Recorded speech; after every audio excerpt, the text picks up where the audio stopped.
Hello guys, कैसे हैं आप सब। उम्मीद करता हूँ आप सब बहुत अच्छे होंगे। और एक और जीएसटी के अंदर अपडेट आ चुकी है। जी हाँ दोस्तों, एक और नई अपडेट आई है जो कि जीएसटी पोर्टल पर हम देखने वाले हैं कि क्या नई अपडेट आई है। तो अगर हम एडवाइजरी देखें तो यहाँ पर आपको दिखाई देगा एडवाइजरी REG07। REG07 जो है एक रजिस्ट्रेशन फॉर्म जो है नया बनाया गया है। और किसके लिए बनाया गया है वो पूरी एडवाइजरी हम यहाँ पर आपको पढ़ करके मैं दिखा देता हूँ पोर्टल के ऊपर ही।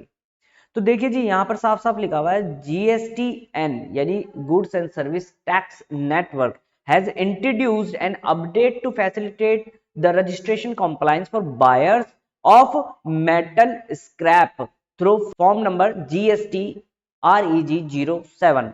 अभी आपको पता होगा लेटेस्ट एक अपडेट आया था 13 अक्टूबर को, जिसके अंदर ये बताया गया था कि अगर आप मेटल स्क्रैप जो है उसके अंदर सप्लाई करते हैं और सामने वाला अगर कोई बायर है वो मेटल स्क्रैप खरीदता है, then section number 51 of CGST act 2017 जो है टीडीएस के प्रोविजन उस पर एप्लीकेबल हो जाते हैं। यानी जो बायर है उसको टीडीएस डिडक्ट करके और फिर उसको पेमेंट करना पड़ेगा मेटल स्क्रैप बाइंग पर। अब ये जो पर्सन है, जो बायर है, उसके लिए ये कंपलसरी कर दिया गया कि भैया अब आपको जीएसटी का रजिस्ट्रेशन लेना पड़ेगा। तो उसका एक तरीका बनाना था, उसके लिए कॉम्प्लायंसेस लाने थे। तो वो एक एडवाइजरी रिलीज कर दी गई है कि जो बायर ऑफ मेटल स्क्रैप है तो वो टीडीएस कैसे डिडक्ट करेगा वो आपको बता दिया गया था। अब उसको जीएसटी में रजिस्ट्रेशन लेना है तो वो किस तरीके से लेना है। तो इन्होंने कहा कि जी ठीक है, अगर आपको जीएसटी में रजिस्ट्रेशन अब लेना पड़ेगा, कोई दिक्कत वाली बात ही नहीं है। तो आपको अदर्स चूज करना पड़ेगा। क्या चूज करना पड़ेगा? अब आपको अदर्स चूज करना पड़ेगा। Part B of table number 2, part B of table number 2 अभी मैं आपको प्रैक्टिकली दिखाने वाला हूं। कॉन्स्टिट्यूशन ऑफ बिजनेस के अंदर जब आप रजिस्ट्रेशन लेते हैं, जीएसटी के अंदर, तो आपको कॉन्स्टिट्यूशन ऑफ बिजनेस दिखाना होता है। प्रोप्राइटरशिप है या फिर आपका पार्टनरशिप फर्म है या कंपनी है या फिर कोई स्टैट्यूटरी बॉडी है, तो वो आपको दिखानी पड़ती है कि हमारा कॉन्स्टिट्यूशन ऑफ बिजनेस क्या है। तो वैसे ही यहाँ पर जो ये टैक्स पेयर है, जो बायर ऑफ मेटल स्क्रैप जो हम बात कर रहे हैं, उसके ऊपर टीडीएस के प्रोविजन एप्लीकेबल हो रहे हैं।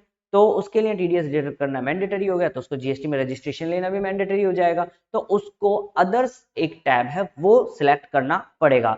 और अदर्स सिलेक्ट करने के बाद उसको एक टेक्स्ट बॉक्स अपीयर होगा जिसके अंदर उसको साफ साफ बताना पड़ेगा कि वो क्या है, मेटल स्क्रैप डीलर है। कौन है जी? Metal scrap dealer. और ये सारा काम होने वाला है फॉर्म नंबर GST REG07 के अंदर। क्लियर है मेरी बात? चलिए मैं प्रैक्टिकली आपको दिखा देता हूँ ये किस तरीके से होने वाला है। ये देखिए जी, ये आपको एडवाइजरी जो है GST REG07 की रिलीज कर दी गई थी और इसके अंदर साफ साफ बताया गया है new GST provision for metal scrap transaction, यानी मेटल स्क्रैप सप्लाई पर जो है नए जीएसटी के प्रोविजन एप्लीकेबल हो रहे हैं। टीडीएस उसके लिए मैंडेटरी कर दिया गया है।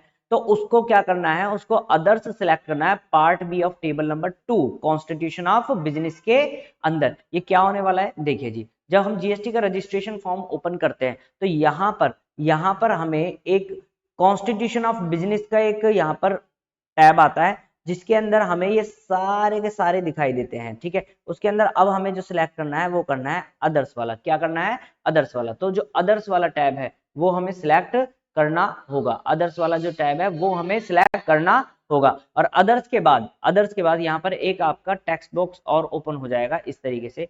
ये आपका देखिए, ये हमारा कॉन्स्टिट्यूशन ऑफ बिजनेस हो गया जिसके अंदर अदर्स सिलेक्ट करेंगे। उसके बाद आपके पास यहाँ अदर्स का एक ऑप्शन आएगा और इसके अंदर आप लिखेंगे साफ साफ मेटल स्क्रैप डीलर। ठीक है जी, क्लियर है कि नहीं है? यहां पर आपको ये डालना होगा। ये आपको समझ में आ गया होगा। ये हमारी जीएसटी की नई अपडेट थी जो मैंने आपके साथ शेयर की। और अगर अभी तक आपने हमारे चैनल को सब्सक्राइब नहीं किया है तो भाई make sure that first of all do subscribe our channel and press the bell icon also so that you will get the notification about upcoming videos and new updates. Thank you so much for watching this video and keep learning.